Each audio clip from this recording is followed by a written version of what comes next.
Hello, everyone. It is Angelo Robles at Family Office TV and, of course, Family Office Masterclass. I feel like I haven't seen my audience in a while. It's been, I think, about 5 days, which feels like a long time. I hope you're all well. And I probably haven't done a solo in about 2 weeks. And I like to mix them up, pontificating my own thoughts in I think, relatively short commentaries, which usually ends up being longer than I would like. And of course, interviews, which many of you know, although sometimes we mix it around. I do tend to prefer longer form, deeper dives. And over the next about 12, 13 days, we are busy. So stay tuned. A lot upcoming on what we have for this week and heading into next week and how it weaves in to the topic today, which, I thought about what direction to go in. So, like a lot of my lives, they're not overly prepared, at least my solos. There are some rough notes, but mainly from the heart and topics as I'm talking to families and I'm talking to family offices that appear to be relevant and areas where I'm learning and adapting and sharing my thoughts and getting feedback from all of you. So I encourage audience interaction during today's live. It's just me. And again, I have some exciting news as this progresses to share about some upcoming interviews with some incredibly dynamic and very timely at the moment. So stay tuned for some of that. Today's subject: too many SFOs, single family offices, or contrarian to most who do feel too many, actually too few. So we're going to dive into that. Before I do that, I think I would be remiss if I didn't comment. We're obviously going through very tough times around the world. There's lots and lots of challenges. And many of you know a lot of the things I talk about are sovereign risk, are disaster prep, are there's more going on in the world that you don't know, even if you're very connected, than you know.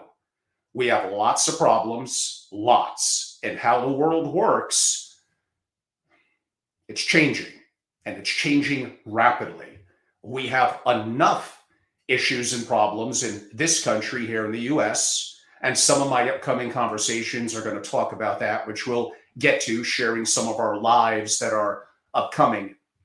But again, what's going on now in the Middle East, it's terrible whenever there's conflict like this and there's innocent people that are dying. I don't know what else to say. It's not my perspective per se to be a political commentary. Although I don't hide behind the fact that I do push the boundaries. I'm not afraid not to be vanilla in a very boring and vanilla industry.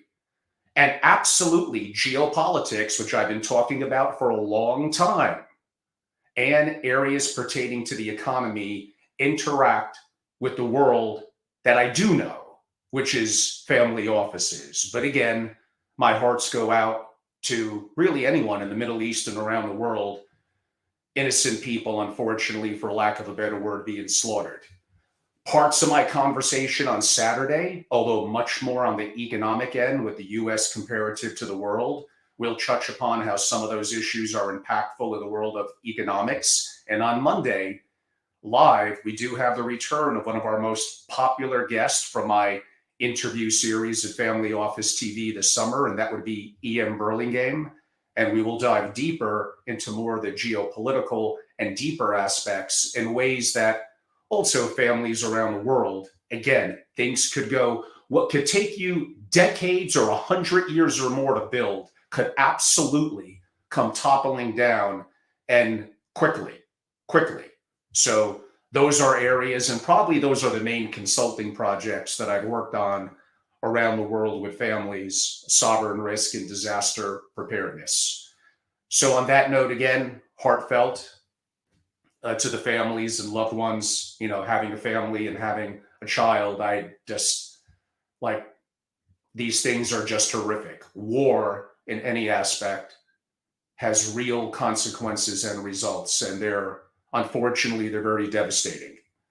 Moving on, the general consensus, I'm sure you'll agree, is Angelo, there's too many single family offices. You even say most of them are not really that good. Therefore, too many or too few? Well, I'm going to take, of course, the other perspective and say I can make the argument that there's actually too few. So the perspective on are there too many would imply that many of those that are out there are really not so good. And that's not theoretically incorrect, but the concept of privacy, control, and customization and procuring 24/7 dedication to the family on family continuity, the promise of an SFO. Unfortunately, it doesn't quite live up to it in reality, but we could change that and we'll get into that. But are there too many SFOs? The majority of people are going to say yes. Now, to understand that concept a little further, we also have to understand what's an alternative. So, yes, I have been quoted in the media. Can I change my mind? That you need what, 750 million before you should consider having a single family office. A little bit out of context. If you're looking to build a competitive internal direct investing team and to attract the best talent and make it attractive that you're going to deploy and look a little bit like Michael Dell's MSD or the Pritzkers or other prominent, more active, larger scale family offices that are active direct investors, then that comment would be accurate. However, we have to open up to the reality of the world today, of the fact that there's more outsourcing, there's greater leverage of technology, and including the advent, which I used yesterday, of AI, that is like, it feels like it's literally getting better by the day. So to assume that we have too many SFOs means that one, they can't get better. Baloney. They could absolutely get a lot better. And I gave the example, you could be the 12th man on an NBA bench. You're very far away from being a Michael Jordan or LeBron James, and there's nothing you could do that would change that. Nothing. You could actually go, in many circumstances, from being the 12th man on an NBA bench as an SFO, and with the right benchmarking, best practices, and a variety of other strategies and execution behind that around people, processes, and technology.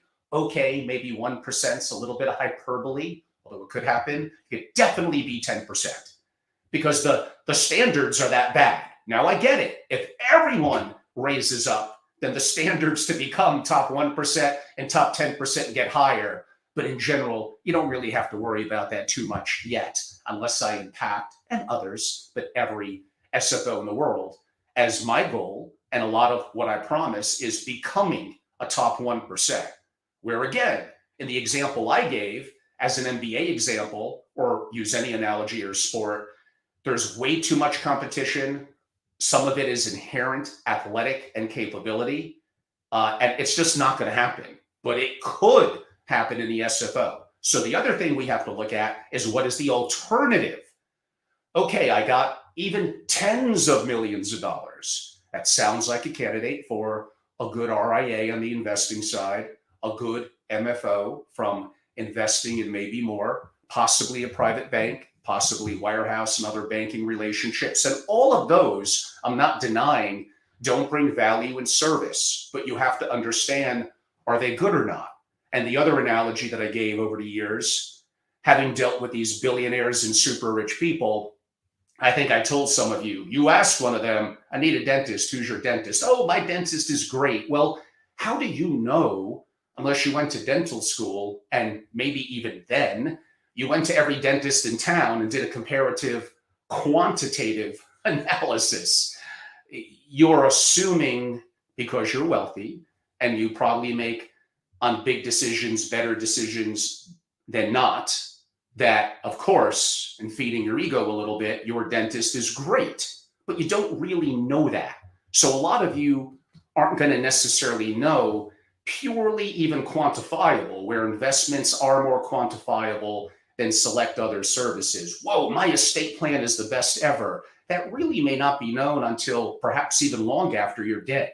And suppose it gets litigation and challenges an intra-family squabble. Oh, there's a lot of qualitative and a hell of a lot that could go wrong.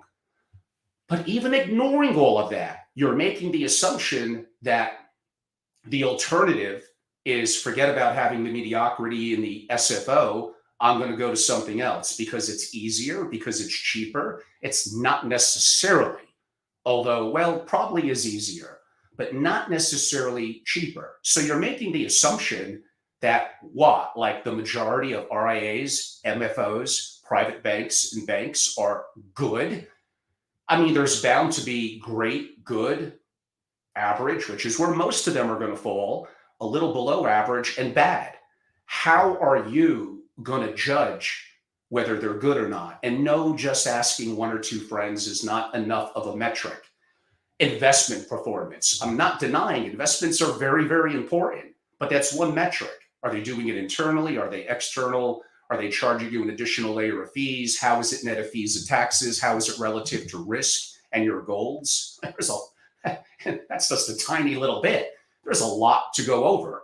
And when the markets are all rising, then is it outcome bias? Maybe they took additional risk to have outsized returns. How are you measuring that quantifiably? Which again, as I've discussed, it's important to probably have a pretty equal mixture between qualitative and quantitative.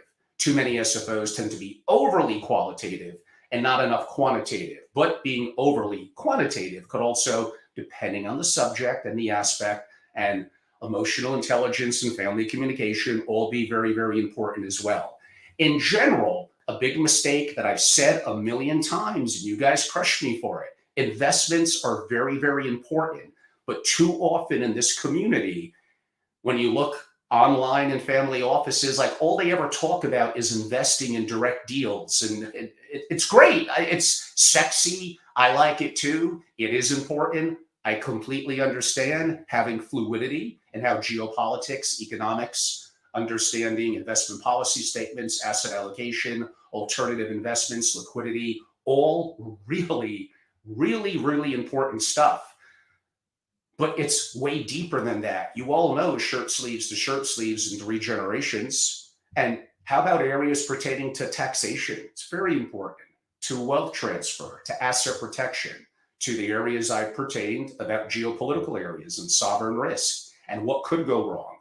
And what's going wrong here in the US? A massive deficit, a dollar's weakening, more and more competition from the BRICS, which are ever expanding, major issues going on around the world that are going to be a threat to inflation, to oil and energy pricing, to potential threats, including cold civil war that we have potentially here in the US, and upcoming volatility during an election cycle. And we have a lot of issues. Now, we're going to save deeper dives into those to some of my discussions coming up more weekend and heading into my Green Beret with Ian Burlingame on Monday, and other solos that I have done and will do on that subject in much deeper dives. Go back to my family office TV from just this summer, my interview with Adam Robinson, with the before mentioned Ian Burlingame, with Jacob Shapiro, a geopolitical strategist, and even people like David Hunter and Jerry Dillian, economist or type like that, macro strategist, that all kind of ties in. So that is all very, very important. So I think it's overblown that there's too many SFOs. There's too many SFOs that are not good enough, and we're going to work on that. We're going to make them great. But you're assuming that the alternatives are better. Now, they could be. It depends on a variety of different factors. But again, most people on a mathematical scale are going to fall in the middle. They're not necessarily bad. They're not necessarily great. But I'm assuming if you're top 100th of 1% in your wealth and your resources, you only want to be great. If you don't want to be great, not just good in your SFO, then I don't have any interest in working with you. That doesn't mean you're a bad person. Maybe you're even wise, not putting all your dedication to it. Maybe I'm the crazy one, but I care about family offices that want to be incredible. And the benchmark is pretty damn low. So, unlike sports and other analogies I gave you, where it is more difficult, it is not that difficult in the world of the SFO. What I was also talking about until I interrupted myself is, again, this is way, way more than just investing. Please stop it in the family office world of all this investment conversation, which is important. Talk about hedging risk, talk about taxes, talk about wealth transfer, asset protection. And we didn't even get into the biggest threat to families is, of course, the family. It's intra-family conflict, although that's a little bit of a strong word, but the lack of communication, the lack of true governance. So I have someone coming on to my show, not this Friday, the following Friday. Is that the 20th? And this guy in Europe, Dominic V. Eynern, Eynern. Wow. I heard about Nick, as he likes to be called before. And I know a lot of people in the world of family dynamics and governance. This guy is, woo, he's different. And he initially was from the world of economics and finance. So he gets that side. I know some of you on the more quantitative thinkers and money, it's, those soft issue people, they don't get it. You're both extremes are wrong. You have to understand both. And even then, there's more than just investing. There's more than just family governance, although both of those are really important. When it comes to continuity in the family governance is going to be number one. So we're going to talk about that in my conversation on, again, I believe it's Friday, the 20th. It's going to be live. It's also going to be recorded. And this guy, now he's hyper intellectual. He's very professorial. It's going to be some big words, probably a little too big for Mr. Robles over here, but it's okay. We'll break him down. But he's helped to change some of my perspective and narrative. And I already had governance darn high on the food chain. Now I'm seeing it from even a unique perspective where, like, it's incredibly important. But there's so much more. So don't get too bogged down on only investing. You are not a multifamily office if that is all you do. I'm sorry. You might be a great wealth manager. You might be an RIA, and nothing wrong with that. But if you want to be more, and you want to be a true MFO, and all those words have gotten so bastardized. Like, I know what a single family office is because that is my realm. I still need definitions sometimes, and really it's often an RIA in disguise as an MFO. Now, again, I could help, and others could as well. RIAs transition to more of an MFO, or MFOs becoming more true MFOs, which reminds me, one of my conversations a week from today, next Tuesday, is with the one and only Jamie McLaughlin. I've known Jamie McLaughlin since like my first week that I launched forever ago, Family Office Association, as the founder and CEO. He's brilliant. We disagree on some things, but he's going to talk about SFOs, single family offices, transitioning to become an MFO. And we're both going to agree that most don't do it that well, and it's hard. But we're going to have some little different perspectives as we go about that conversation, which will be alive. So across, almost all except for Instagram and I think one other, I guess TikTok, my social media platforms, and recorded. So again, today's conversation that I'm talking about ties into a lot of things that we have upcoming with Jamie on SFOs to MFOs and governance and other topics, which I'll get into a little later. We have an 11 o'clock a.m. Saturday Zoom with a return of a special guest. And again, I noted the Green Beret, Ian Burlingame on Monday. And yeah, that actually is going to tie into money, but a little deeper from more of a geopolitical and other perspectives that are going on. Again, I'm not afraid to tackle topics that I probably am not overly versed on and yet somehow still have opinions about. And I think that's good. It progresses the conversation. I am wrong. Like I was told by some of the best ever inside the prop desk at Goldman and others, Angelo, if we're right like 42% of the time, depending on our allocation, how we let it run, does it 100x or does 2x as a trader, we're great. So they're wrong a lot. You form a thesis, you're trying to get alpha, and you're wrong. I form thesis on a variety of subjects. I sometimes get it right, but I'm wrong a fair amount. But that's okay. I learn more, I listen, I observe, I get better, I adapt, I iterate, and hopefully I keep on improving. I'm not afraid to show my warts, my failures, my challenges within the community over my near 2 decades. And these are all things where I still want to remain forever a lifelong learner. So again, I could actually make the argument there are not enough single family offices. Now, do they need to get better? We're going to touch on some of those points in a little while. Yes. But, also the others that are often talking within the community, like, what the hell is your conflict? Well, maybe you created an MFO. You created something that's of the value of you pontificating about what you're talking about, that single family offices are all garbage. There's no hope for them. Just wrap it up and, come on board to this incredible MFO. Really? You're going to get the same level of privacy, control, not, and customization that you would get in an SFO. You're kidding me. Now, if you tell me the MFO is really, really good, and the SFO as a comparison, especially for a smaller family, then again, you could be right. Maybe the family's not going to put in the work. They're not going to put in the effort. They're not putting in the work in the governance and the structures, which are all going to be incredibly important. But come on, I mean, stop the cap. I've been in this industry a long time. You're telling me that most MFOs and advisors broadly in the community as outsourced relationships are really, really good? That's just not true. Most of them are well-meaning, they're adequate, but they're not great. I'm striving for greatness. I think I mentioned to many of you when I've dealt with my most incredible families and billionaires, and I'm meeting them, or even just on Zoom, or they were have joined or a new consulting relationship. Man, I want to know, who are you using?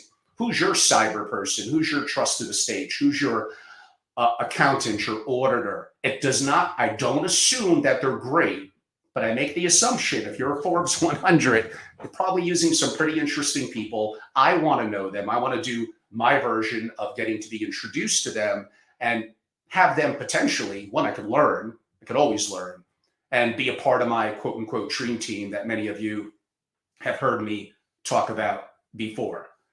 And yes, I know I've been on and on about whenever I hear a family office conversation. To me, I'm sorry, it is way too investing centric, especially if they're already super rich. I don't know, depends. $500 million, $1 billion, and they don't have a gazillion family members pulling at the money. They have a more normal, whatever, 10, 15, 20. They're not going to, getting 100 less basis points over the next couple of years is not going to be a big impact on them. Over time, the purchasing power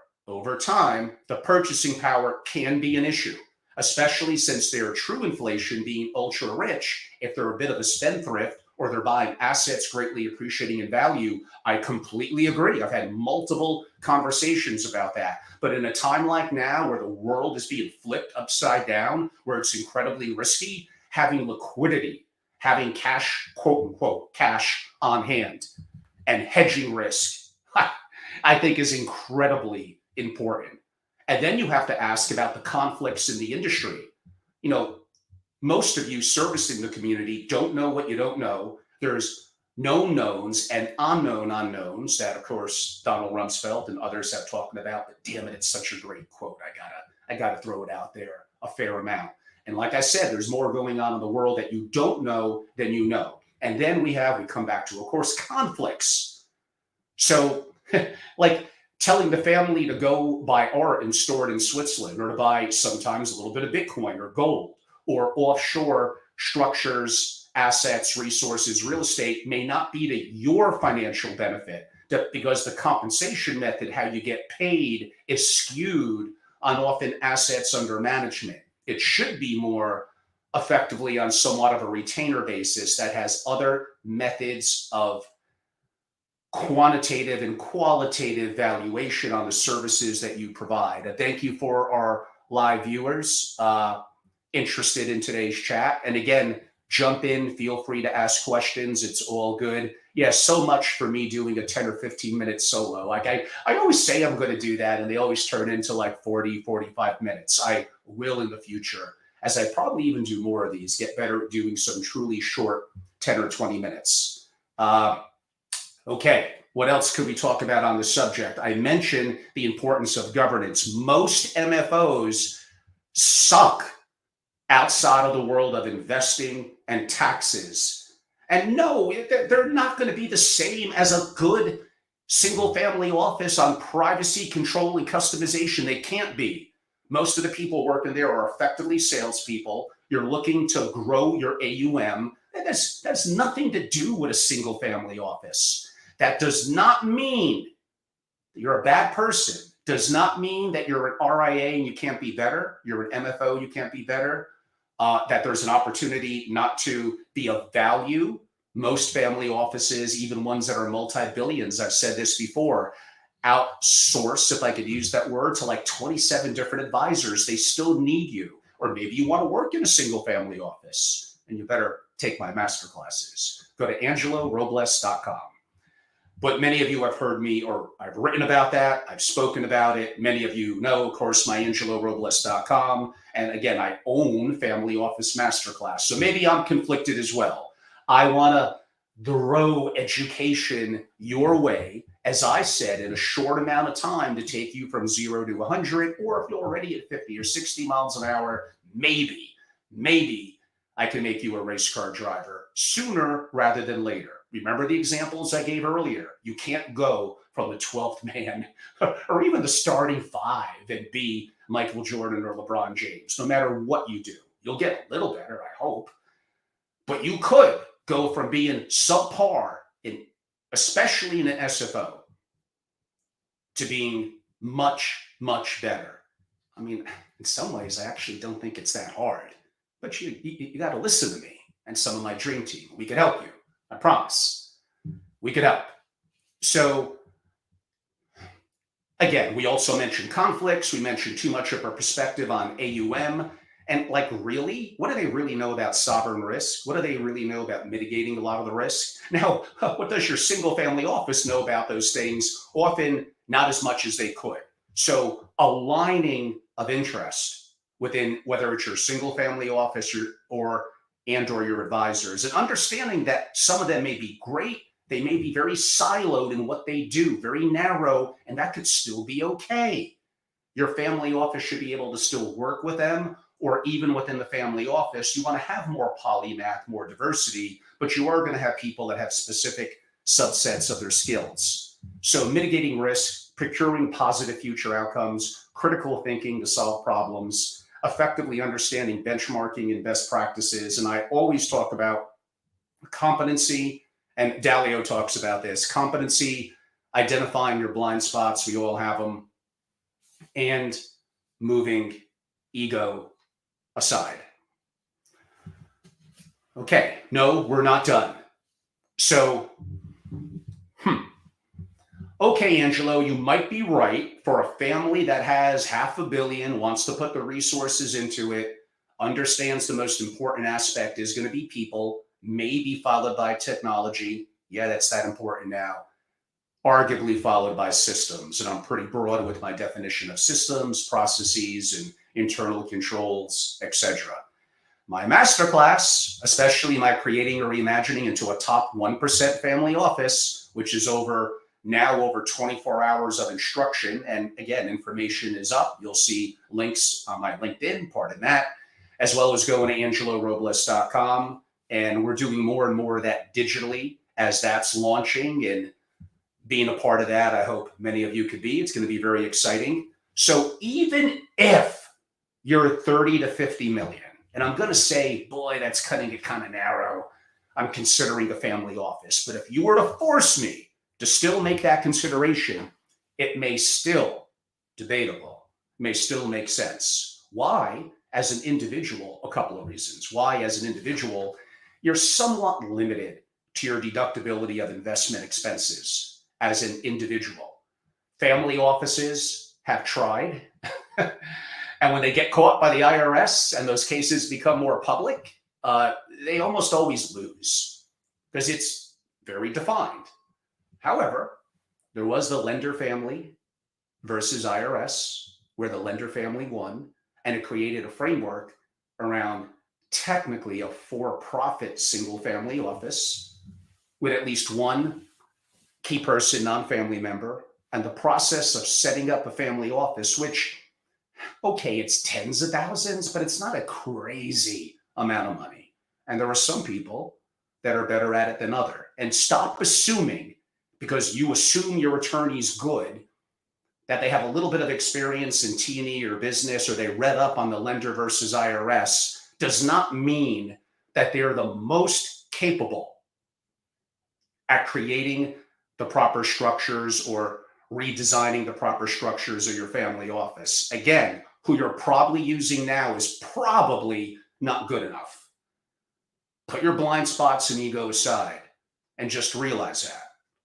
But if you do that right, which is not a huge amount of money, then you're able to get, it worked for the lender family. It's no guarantee it's going to work for you, but it looks good that you'll be able to get certain tax advantages deducting effectively the cost of your family office as a for-profit enterprise. And oh my God, did I simplify a lot of that? It's deeper than that, but that basically, so it implies that I may be able to get some tax benefits having a lesser amount of capital than is traditionally perceived as optimal in a single family office. Yes. Now, are you going to be able to have an amazing direct investing family office that is pulling in talent that is seven figures from private equity and venture capital firms? No. And actually, maybe that's often a little overrated anyway. I said maybe. It's debatable. Depends on what the goals and perspective of the family is. So you could outsource and you could leverage technology and advancements in AI. So yes, you could still, it's going to cost you some money because probably you're going to want to have at least one non-family member involved in the SFO, partially due to the lender versus IRS. So I'm not saying this is going to be cheap. It's not. But what, when you're dealing with an MFO, an RIA, a bank, they're working for free? Come on. Again, as the young ones say, stop the cap. So to me, the two most important people, now, of course, it could be the CEO and the CIO. So I'm being a little cute. But the two most important people in the family office, I'm going to say it could be the chief people officer. Not some HR baloney like the Toby character on the show The Office. That really is how most HR people are. They suck, they're terrible, it stinks. A real dedicated chief people officer who's totally obsessed to greatness in your SFO, even if it's small, to insourcing the right people who are amazing as a fit for you and your family office, led by a true leader. Again, give me a dog as a leader of 100 lions, they're going to die like a dog. Napoleon said that. Give me a bunch of dogs with a lion as a leader. If they die, they're going to die like lions. Now, he was saying it from a war perspective. I hear you. But I'm saying these things are very, very important. People are by far the number one asset inside a family office. Now, I know what Jamie's going to say on the conversation on Monday is incredibly talented people often don't want to work in a single family office because the capital deployed, especially if they're more in the investing world, is potentially going to limit, with that one family and their changing whims, what they could get a carry on or participated in. And that is not theoretically untrue, but I think it's more complicated than that.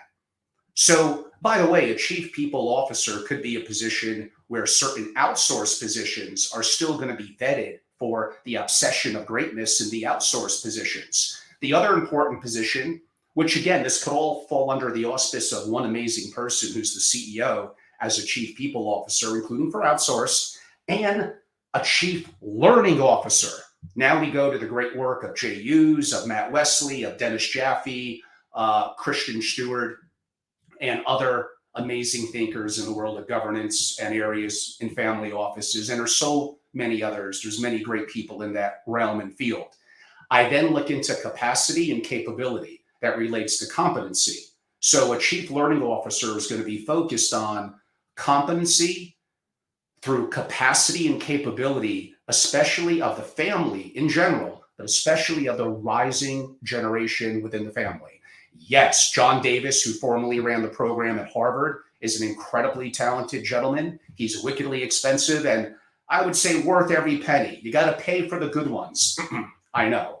No longer at Harvard, at his own shop, which is great. He has total freedoms. John is a great guy. They can be a little stuffy sometimes, but that's okay. I don't worry about someone's personality. I worry about their competency, especially if I'm outsourcing through them. Now, he is going to be a little more focused on family business. I mean, I am 100% dedicated to family office, but obviously a family business. I just mentioned the SFO should technically be a for-profit.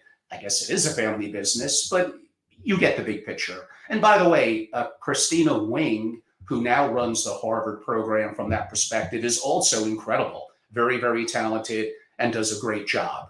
I am sometimes not the biggest advocate of some of the university programs. Boy, you're going to get me off track now.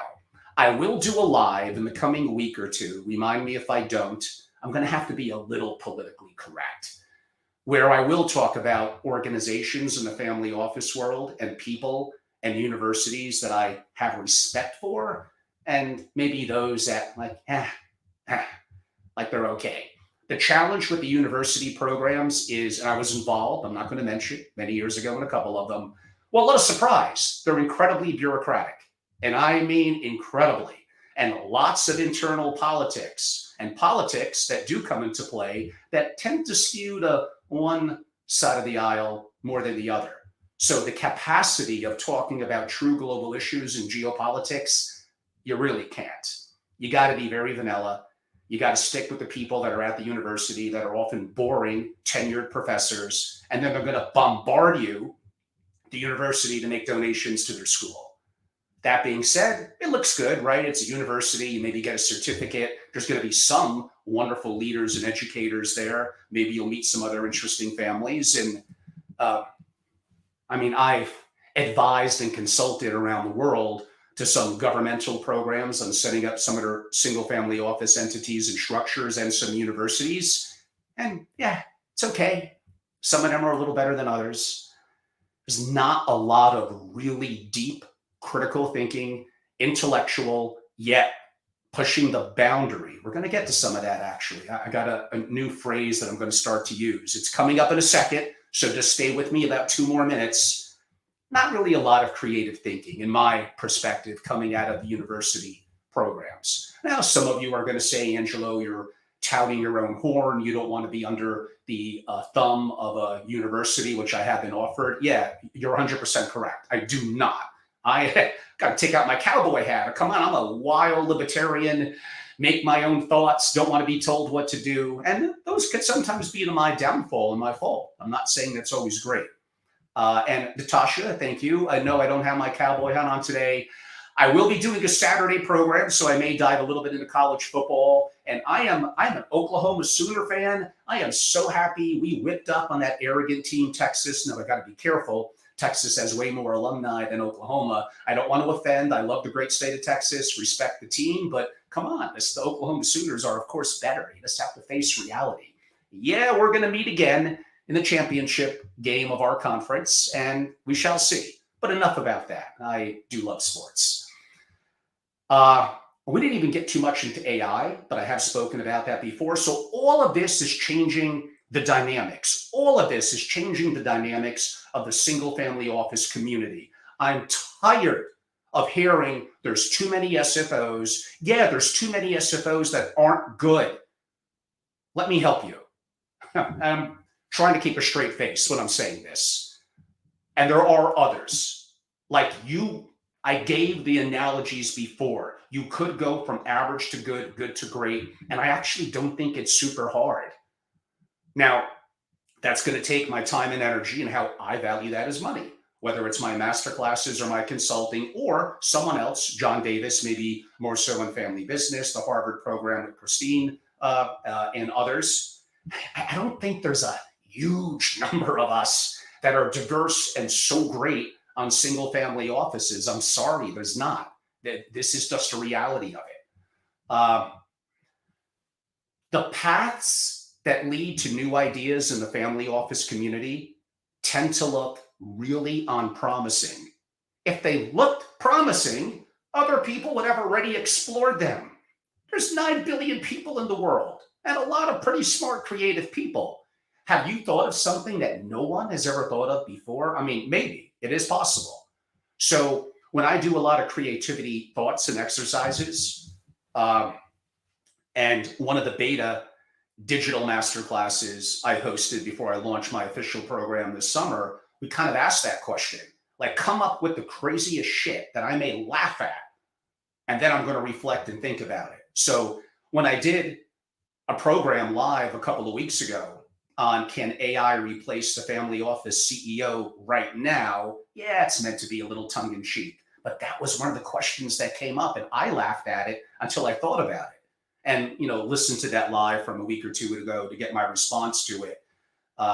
You better get in step with technology and AI. It's happening fast, and I do have a masterclass totally dedicated to that: family offices and AI. One person brought up, should SFOs go public? Again, I laughed at it. You crazy? And then I thought about it. Interesting. And yes, a big Elon fan, and I do understand, did say, how about family offices in Mars and space? And again, like, are you kidding me? What's this crazy shit you're thinking of? And then, I put the ego aside and the perception of staying within my box, and interesting discussion. So again, there's lots of opportunity here. Single family offices could be better. Don't just assume, don't listen to everyone. Oh no, just come into my MFO or come into what we're doing. And it might be better. It depends. If you do a really good SFO, then nothing is going to be better than that, period. You have conflicts. You have people that you're talking to that don't want you to do that. One, they don't know what they don't know. What the hell do they know, really, truly, about a single family office? And what is their conflict to recommend against it? Because it puts a buffer between you and them. That being said, again, you're going to have to outsource, even if you're huge. There's going to be services you're going to need. And there's absolutely going to be some people, especially if you don't want to do it great, where not going the route of an SFO is better. But what I described before, even at the lowly levels of tens of millions of dollars, kind of becomes a virtual family office that offers tax benefits and other value to you. And yes, that is a part of my creating or reimagining into a top 1% family office. Even a larger multi-billion-dollar family or family office could be virtual. The world really changed in the last couple of years with that. And again, the advent of more technology and AI that's going to accelerate. So understanding the utilization of technology and AI, which the vast majority of people broadly in the family office world do not, because it's an aging community without a lot of youth and vitality that often is not attracted to the industry as a stepping stone in their career. It's more the opposite. This is often a career where they go to wrap up their career. They're on their final steps. They're looking at it from 9 to 5. I hate that. That has nothing to do with that you can't be older and be talented and provide value and a calming influence and knowledge. I know, I'm an older guy. I can relate to you, brother or sister. I hear you. But we just have to, again, face reality. Are you stuck in a time when how the world works no longer applies? Has your paradigm of how the world works has changed or was wrong to begin with? And are you a dinosaur? Which relates a little bit to what I promised I would get to. How about this hot take? Are you a historian or a revolutionary?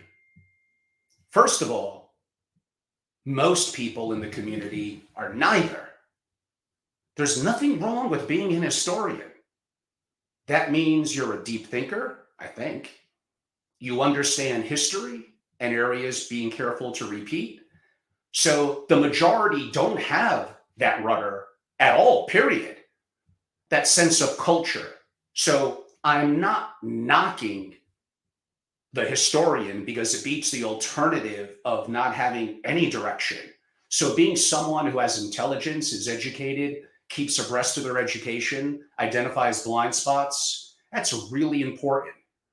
Understands economics and geopolitics, although again, the world is changing. What might have worked even a couple of years ago may not work now.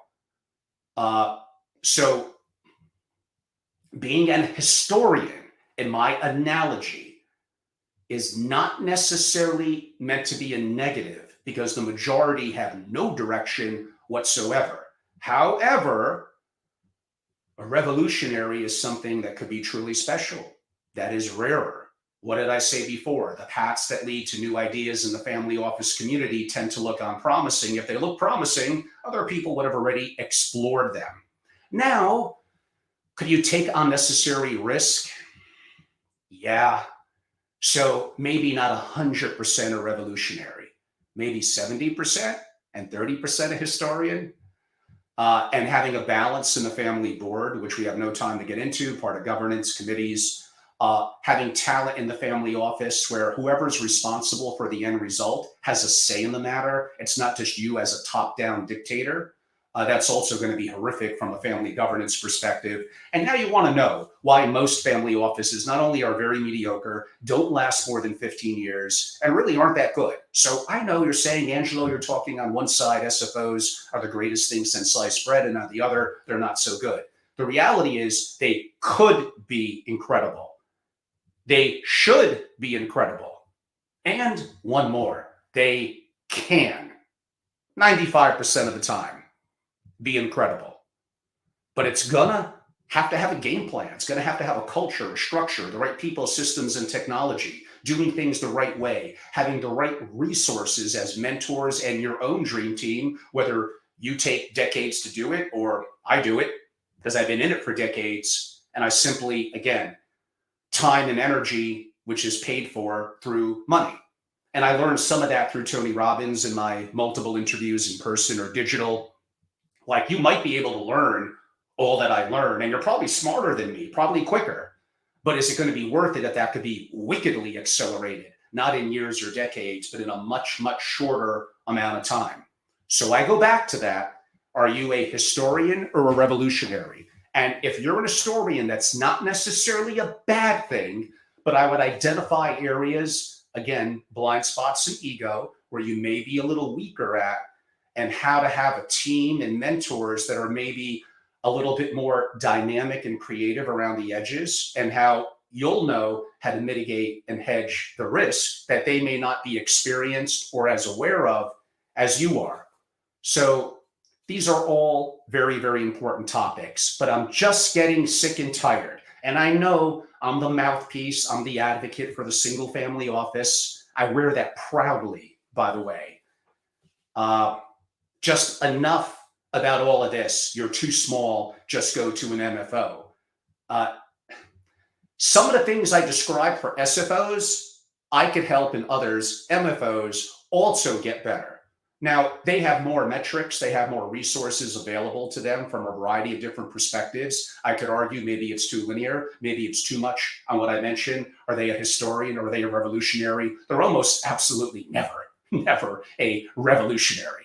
Are they really peeking around the future forward look of the family office? Are they looking around the corner for what's next? Are they getting better at effectively some of the things I described in the family office are what Taleb talks about, beyond resilient, but becoming anti-fragile. And that's going to become, a lot of it's going to be internal for the capacity and capability of the people. A lot of that comes down to governance, and a lot of that comes down to the biggest threat to the family, again, is the family.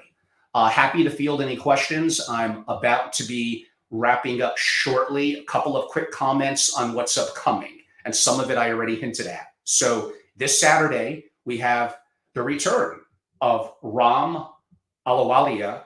I've known Rom for many years. He is a really, really smart dude. Very smart. We're going to talk about the US comparative to the BRICS in finance, banking, a little bit of geopolitics, and safety. That's a vague one, but you'll see when we get to it. We're going to kind of debate both sides. No time limit, at least an hour. Probably, again, with me with an interview, of course, long form. So I'll miss a little bit of college football. That's going to be at 11 o'clock Eastern on Saturday.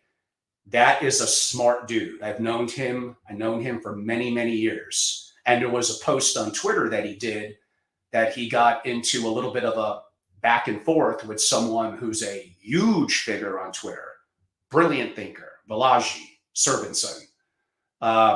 And that led me to reach out to him, and we're going to have some of that dialogue. Then on Monday, the return of a guest also from this summer, like Rom, Go to My Family Office TV. Rom's going to be in a live, so a former live, but this guest was in my core platform. That would be the Green Beret and investment banker and deep thinker. So don't think he's just some knuckle-dragging redneck, and there's nothing wrong with that. I do like my beer, my hats, my football, so I'm probably a little bit of a redneck too. But he's way deeper than that and smarter than me. So that is Green Beret Ian Burlingame. I'm going to call it geopolitical threats, family offices, actions to take. And again, I've been talking about this for a long time. Sovereign risk, sovereign risk, sovereign risk, disaster prep, how the world works is changing. There's more going on that you don't know than you know. We have a lot of things. This is again, wealth that might have been built over years, decades, or 100 years plus could absolutely come toppling down in a variety of different ways, from it being just taken from you, frozen and seized, to inflation. What have I said in the past? Look at the 1620s English Reformation, the French Revolution, the Russian Revolution, Nazi Germany. What happens to a lot outside of maybe the royal type of the super rich? They kind of get wiped out. And you could look into that any way you want. There's lots of things that could go wrong, and other people in this community don't talk about it because they're uncomfortable subjects, period. So that's just how it is. And then the day after that, Monday, on Tuesday, the before mentioned Jamie McLaughlin on converting your SFO to an MFO. And then, as I mentioned, Neek is coming on, and that dude on family governance and strategizing and decision-making in the family, that guy is smart. It's going to be like you're in a 2-hour professorial class at a university in Switzerland. He has a bit of an accent, but that's cool. And man, did I catch up with someone who's amazing on, boy, I'm talking like a real family office nerd now, on Swiss and international private trust companies. She will be a guest shortly. And some of you have mentioned, and my bad, you're correct. I've not had, since this summer, other than Tosh Salas interviewing me, enough diversity in my guests, including females. So my bad. And I certainly want to help to correct that. Any ideas, especially geopolitical and economics and family office, please make acknowledgments, make introductions. My email is simple. It's angelo@angelorobles.com. Again, the website obviously is angelorobles.com. I was going to say, I just realized it.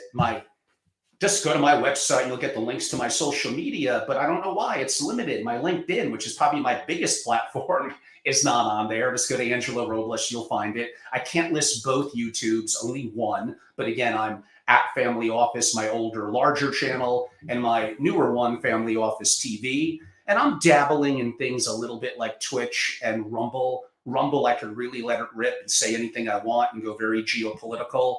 I'm not going to do anything yet. As we head into the presidential election next year, as long as I could tie it into the impact on society, which is pretty easy, on the super rich and family offices, I will. And I guarantee you others in the community are not going to go down those roads because those are sensitive topics.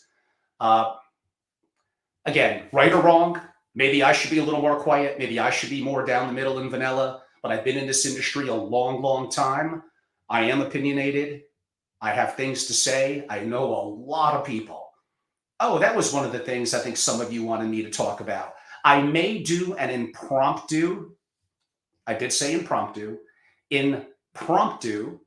live, let's say 4 o'clock on Thursday, probably with, before I mention actually Tas Salas more so interviewing me, because some of you were really intrigued by my LinkedIn write ups that I did on Saturday and Sunday. I didn't think they were any sort of a big deal. But anytime I'm meeting or talking to a super rich person, especially a billionaire, it seems like that's the number one thing I could share with you guys. I think sometimes it's overrated and not that great, but I guess they're smarter than me. So whatever they say, I don't blame you. You're going to want to hear. So, like the biggest threat to family, and you could go to my LinkedIn post on Sunday. And yes, there are a lot of families, my LinkedIn post Saturday, looking to position into very, very short term treasuries. Now, I agree, net of inflation and taxes, not so great. But as the world is turning, as things are maybe going to get really, really bad, it arguably beats, well, not arguably, it beats the alternative if things were to wickedly drop in the markets. So, more coming up on the investing front, including commodities. I haven't done as much on commodities as I maybe did a little bit with David Hunter and Shapiro over the summer relative to gold and other commodities. I think those are intriguing topics to cover, ties somewhat into geopolitics and all that. So lots to do, never really enough time. And I will wrap up with, yes, I am biased. Yes, I'm imperfect. Single family offices can, should, and I'm going to go with even now, will be great. But just understand competency, blind spots, and ego. Either be great or don't. No, you can't be great 9 to 5. Some days you might be able to. And you have to build the right team, internal and external. You need to have a great succession plan. There needs to be a strong family commitment and governance. I mean, I admit there's a lot going on here that you have to kind of tie this all together. And there's very, very few deeper thinker and thought leaders that are diverse to go from tax and asset protection to, God forbid, geopolitics and hedging to governance to structures to investing to people to technology to AI. I mean, my life is dedicated to this. And it's actually being a little serious for a second, sometimes kind of sad. Like I miss out on opportunities as I'm aging, not as young as I used to be, that I still dedicate multiple hours a day to just constantly learning and meeting amazing people in a community that I could learn from. Someone once told me that I could learn something from everyone. I could go to a prison and randomly pick out someone who might have dropped out of school in the 3rd grade. Actually, I'll probably have way more to learn from them than I do most other people. They do something better than me that I could be respectful and listen for a change. I hear you, and learn. So to me, I want to be a lifelong learner. I'm a sponge. My life is completely dedicated to the single family office community, good or bad. And hopefully I'll maybe diversify. I promised my son I'll be doing a snowmobiling trip in Yellowstone this winter. We're going to make a trip to hopefully a great Oklahoma Sooner game. Maybe not this year. That's more going to put on the docket for next year.